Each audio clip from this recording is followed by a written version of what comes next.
2000 సంవత్సరం నుంచి తెలంగాణ విభజన ఉద్యమాలు అన్నటువంటిది ఆరంభించి మొదట మేధావుల సదస్సులతో ప్రారంభించి ఆ తర్వాత ఉద్యమాన్ని ఉరకలెత్తించి విద్యార్థుల్ని యువతరాన్ని రంగంలోకి దించి ఆ పైన తెలంగాణని ఏర్పాటు చేసి తనే 10 సంవత్సరాలు తొలి ముఖ్యమంత్రిగా చేసినటువంటిది ఘనత కేసీఆర్.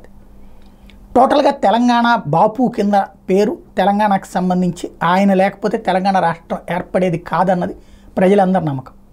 అయితే పాలనాపరమైనటువంటి సమస్య, పాలనాపరమైన వైఫల్యాలు, ground level corruption, ground level దందా, అట్లాగే ప్రతీకార రాజకీయాలు, వీటన్నిటి మీద విరక్తి చెందిన జనం వేసిన ఓట్ల ఫలితం కేసీఆర్ ఇవాళ గద్దె దిగారు, అధికారంలో నుంచి పక్కకు వెళ్ళారు.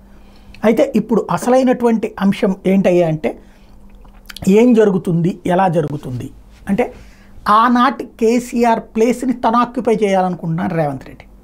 ఏంటి ఆనాటి ప్లేస్ అంటే ఉద్యమకారుడిగా, ఉద్యమ నేతగా, తెలంగాణ కోసం ఏమైనా చేసేటటువంటి వ్యక్తిగా.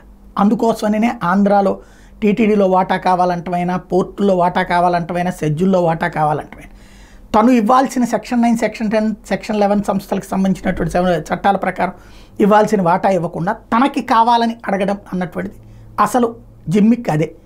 కేసీఆర్ ప్లేస్ని తను ఆక్యుపై చేయాలనుకోవడం. అదే సందర్భంలో ఒక బలమైన నాయకుడిగా కేసీఆర్ అన్ని పార్టీలని మొక్క చెక్కలు చేసి గెలిచిన ఎమ్మెల్యేలల్లా లాక్కుని తద్వారా తెలంగాణ రాష్ట్ర సమితి అలియాస్ భారత రాష్ట్ర సమితిని బలంగా నిలబెడితే ఇప్పుడు ఆ ప్లేస్లో తను నిలబడి తమ పార్టీని చీల్చిన తెలంగాణ రాష్ట్ర సమితి అలియాస్ భారత రాష్ట్ర సమితిని చీల్చి తను బలోపేతం అవ్వడం ద్వారా అటు పార్టీలోనూ అంతర్గత శక్తులు ఇబ్బంది లేకుండా చూసుకోవడం, అదే సందర్భంలో భవిష్యత్తుగా శాశ్వతంగా తను కేసీఆర్ ప్లేస్ని ఆక్యుపై చేయాలని చూస్తున్నారు. కాలం నిర్ణయిస్తుంది సక్సెస్ కాదా అన్నది.